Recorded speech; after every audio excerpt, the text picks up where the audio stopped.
guys, welcome back. So today we've got Whitney Hey. with us, and she's going to do something really cool because we know, okay, us moms don't have time. Nope. We're short time. We All the time we're short appreciate on you time. guys listening to us constantly in some of our longer episodes, but today we really want to give you Toolbox. Okay. So this is what we feel is going to be most useful for you. Yep. You can keep coming back to this episode. Yes. It's here to equip you for the day-to-day stressors. So we're going to kind of name some techniques, Okay. and Whitney's going to walk us through it and tell us how to do it. We got this. Let's do it. First one up, grounding. Okay. So grounding thoughts is something that you use if you're ever experiencing intrusive thoughts. And those intrusive thoughts are unwanted, unwelcomed, and not something that you want to happen. You may hear a lot of people talk about it saying it's a worst case scenario thinking, or kind of thoughts are snowballing on them. Like you may be putting your baby in the car to go to the pediatrician. All of a sudden you think, oh my God, what if we're in a car accident? And then what if I'm in ICU? And what if my baby's in ICU in a whole different hospital? How are they going to know how to care for my baby? And da, da, da, da, da. So that's what I mean by an intrusive thought. Right. It starts out of, oh no, what if something happens? And then before you know it, an additional 5 or 20 things, like worst case scenario thinking, has happened. So when you experience those intrusive thoughts, I want you to take a deep breath, get some of that oxygen to go into your brain, slow down that thought process, bring yourself back to the present moment by using facts. So tell yourself, okay, I'm worried about getting into a car accident. However, that hasn't happened right now. My baby is safe and I am safe. And remind yourself, okay, if I am nervous about a car accident, I can drive slower. I can just be more aware of the people around me while driving. And if at any point in time I need to pull over, I can. Right. So that's what I mean by grounding thoughts, is just bringing yourself back to the present moment, using some facts to combat those intrusive thoughts that are not factual. And you have no control of. Exactly. Perfect. Next one is reframing. Okay, so reframing can kind of get confused with grounding thoughts sometimes because, again, we are changing our thoughts and thought patterns. So reframing can look like, oh my gosh, if this happens, what am I going to do? So you take that worst case scenario. Again, let's use the car accident one because I feel like that's, a pretty easy one.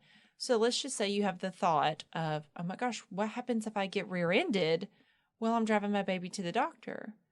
Again, take that deep breath and say, okay, my game plan, if that happens, is I'm going to pull over. I'm going to check on baby first. And if baby is safe and uninjured and all of that kind of stuff, then I can call 911. And then when, when emergency personnel gets there, they'll guide you through the rest. Mm-hmm. They will guide you through everything else that you need to do. So reframing is almost having that game plan of, okay, scary thought, but this is what is in my control. Right. This is what I can do about that if it happens. Just because you have a thought doesn't mean it will happen. Right. So good. The next, I struggle with this, sensory overload. Oh, so much. I think we all do. And I think our kids do too. Yes. There's constantly, we always have input, whether it's, visual or auditory or all of the above, all at the same time. And as moms, we have this constant mental to-do list. Yes. So, not only are we most likely in a relationship where we need to maintain that relationship, we have a home that we're trying to maintain. Even something as, seemingly, minuscule as, unloading the dishwasher, it's still a task. Mm-hmm. Doing the laundry, it is still a task. Sweeping, still a task. Cleaning up a spill, still a task that is in our heads in this ever revolving to-do list. Right. And then we have kids that are 90% of the time asking for us. Mm-hmm. Whether it's that they want to watch a certain something on TV, or that they want to go outside, or that they need a snack, or that they need us to open their snack, or that we need to change them, or that they need help in the bathroom, or that it's time to bathe them, or all the things. And then in addition to that, we probably do have a TV on or our phones with us or something like that. And kid toys. Oh, kid toys. Can we with talk all the about why they make noise. them so obnoxiously loud? And why do they use the worst sound effects? I don't get it. I just don't get it. Yes. It's annoying. And so you got to think that is a lot of input for So our much. brains. That is truly sensory overload. Our brains can only process so much at one time. Mm-hmm. So a lot of times when we have sensory overload, we become irritable. Yes, snappy. Frustrated, snappy, angry, all the things. Burst out into tears. Maybe that's just me. It happens. And so if you feel like you're struggling with a sensory overload or an overstimulation, if you're able to go outside for even 30 seconds and just kind of break that cycle a little bit. One grounding technique is to go outside and stand on the grass barefoot. To feel it. To feel that grass there, and to not have a screen in your face, and to maybe not have all of these things vying for our attention at the same time. And I get it. I have 2 kids. Like, it's hard to get outside, number one, without them coming behind me. Right. Because that's what they do. Yes. Screaming. Yes, you. naturally. And, that they need help with their shoes and all the things. Mm-hmm. But if you're able to get out without your children for, again, 30 seconds, give yourself permission to do that and to take some deep breaths. A pack and play, a safe space. Oh, for sure. It's okay. You know what? You're allowed to turn on some Bubble Guppies for your kids. Yep. Totally fine. You know what? Bubble Guppies, Paw Patrol, Daniel Tiger, whatever. We're big into Peppa at our house. Oh, yeah. Peppa Pig, like all the things. Like Encanto. Oh, my gosh. Like Disney Plus. All the things. We're allowed to use those as tools. And then we go outside and just say, okay, I can actually get through this. And give yourself that positive affirmation too, that you can do this, even if you're overwhelmed. I have to tell myself daily, take that deep breath. Mm-hmm. I can do hard things. Oh, yes, you can. And I hear it from all my friends too. Yeah. It's not just, I think especially this day and age, us moms. Yes. We're more back, I think in older generations, they did not have as much media, social media. Oh, gracious, yeah. The music, the toys. Well, the demands, because for a long time, houses were not always a 2-income household. Right. So we have a job on top of it. Right. And then if you are just, if you're staying at home, that is your domain too as well. Oh, and that's a hard job. Those breaks, few and far between for a lot. Oh, for sure. It's so the input, like you said, and to recognize and even name it, sensory overload. Yeah. Instead of being like, why am I feeling this? Yes. So important. Next one, everybody says take a deep breath. Mm-hmm. I even tell it to my child. Yep. Tell us how we're supposed to do this. Okay. So whenever you're struggling with anxiety or whatever, you may hear some people talk about the 4-4-8 breathing method. I don't get caught up in that because when you're in that moment of panic or overwhelmed or overstimulated, you're not going to think, okay, well, what were those numbers? What am I supposed to do? It's too much. Mm-hmm. It is too much. So what I encourage people to do, I need you to breathe in through the nose, out through the mouth. And when we do that, we're bringing more oxygen to our brain, but we're actually doing it slowly. And then when we do it like that too, we're actually processing what we're doing. We're feeling it a little bit more when we exhale through our mouth. Yeah. So, and take as many deep breaths as you need. There's no right or wrong to that. Yeah. And what I'm learning is that me demonstrating that in front of my children, that's healthy and great for them. Oh, absolutely. It develops coping skills for them. Because, if mom's not handling it right, oh, yeah, how am I expecting a toddler to? Mm-hmm. Yeah, I saw something on Instagram one time that said, a dysregulated adult cannot regulate a dysregulated child. And kids, overtired, hangry. I know, especially with school, they are so on at school. Oh, for sure. And then they come home. It's so... I hate to say they use their good behavior at school because that's what's expected. And mom and dad are their safe places. Yes. As hard as that is on us. We have two, us and them, both at our limits sometimes. Oh, absolutely. So it's not just you guys. No. It happens to us. And you know what? It's okay if you do pizza night in the living room. Mm-hmm. It is. It's okay. You have full permission to do movie night with pizza when you need to. I love a good drive-through Chick-fil-A. Heck yeah. Let them eat on the way home. Mm-hmm. If I know that mess is really going to bother me. Mm-hmm. Because some days, if I see the sippy cup fall to the ground for the 1,000th time, Mm-hmm. I know I've hit it. Or the food throwing. Oh, yeah. Yep. Yeah, we're in that stage, and I'm not a fan. No. Mm-mm. I need it to be over. It's a lot. Speaking of that brings us to triggers. Oh, yes, that is a trigger for me. Food throwing. I hate it so very much. What is a trigger?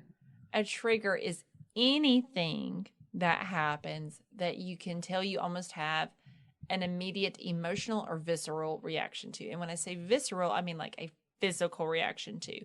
So not necessarily making you sick to your stomach. It could, but to feel that heat kind of wash over you because you're angry. Yes. Or a tension headache. Oh, yeah. Uh-huh. And so a trigger, like I've said for me, when my toddler throws her food at the high chair, that drives me up a wall. Because I'm like, I have literally cleaned up how many more times today, and now you're throwing your food that you screamed for. Yeah. And so that's a trigger for me. So I've learned with her that if she throws her sippy cup, guess what? You're not getting your sippy cup back on the tray. Yeah. You're going to have to take a break from it. Yeah. And she's starting-ish to learn that when I put it on the table, don't scream for it. Yeah. You're not going to get it for a couple of minutes. Yeah. That pause. Oh, yeah, that pause. Because if I take away your ammunition, you can't go after it. Yeah. You know. What do you do in that moment, though, to help you? I have to do a deep breath. Okay. Yeah. I have to do a deep breath. Because otherwise I'm like, no, and I'm yelling, and that doesn't help things. You know, one of my triggers was sleep. Mm-hmm. I realized that sleep made my triggers a lot worse. Yeah, sleep deprivation absolutely exacerbates any feelings you have. And then hearing him wake up in the middle of the night. So I had to learn to say, okay, this is a trigger. Yep. Okay. I can call it for what it is. How do I get better at this? And I'm still working on it. Yeah, it's a work in progress. We all are. Because I realize it goes back to like I have anxiety over their sleeping versus me feeling, I guess, afraid that they're not going to go back to sleep eventually, or I'm going to be so tired. I mean, it's cycles, I guess. There we go with those kind of like anxiety thoughts here. Yep. So I think it's helpful to sometimes even know your triggers. Yep. List them. And to reach out for help. So if, you know, obviously kids, even if they're in the toddler stages, they may not be a great sleeper. Right. They may not be. If you have family nearby or anyone you trust to take them for the night, do it so you can sleep. Yes. Like, it's perfectly fine to do that. Now, that being said, if you're not comfortable because you worry about their safety or you don't have that available to you, that's completely understandable. But let's just say that your kid does a Mother's Day out or they do a pre-K or daycare type setup. You're allowed to use your PTO at work because it is a benefit. Take a day or take a half a day so you can be in a quiet house by yourself and get some rest. Oh, that's so needed. We need our own breaks. Yes, we do. And you're allowed to take them because you will be a much better mama if you get a break. And having, I noticed if I can look at a week and schedule a little me time. Yep.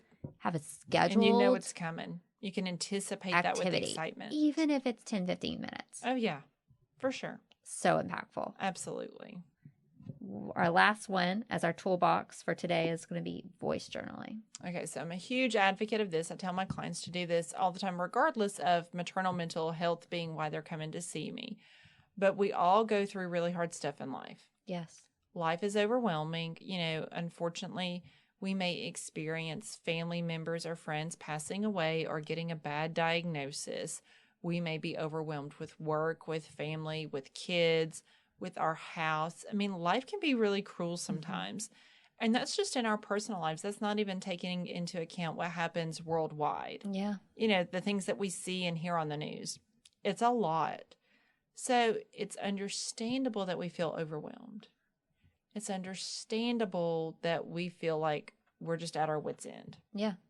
So what I encourage everyone to do, if you have an iPhone or a Droid, they both have the voice memo app. I want you to open up that voice memo app, and I just want you to talk. I just want you to get it out, whatever is on your mind. It may only take you 3 minutes to get your thoughts out. Yeah. It truly doesn't have to take an hour. Don't feel like you have to have this big, long therapy session with your phone to do voice journaling right, so to speak. Take whatever time that you need, get it out, and then when you're done, delete it. And I say delete it because that can bring you a sense of closure. That, okay, I got that out. Everything's a little bit better. And then on top of that, you don't have to worry about your phone talking back to you.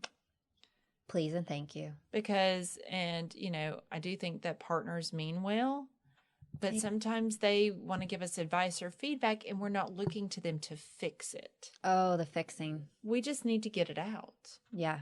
And that's okay. Because no one's going to be able to fix it. Agreed. And I am very much an auditory processor. That's just kind of how my brain works.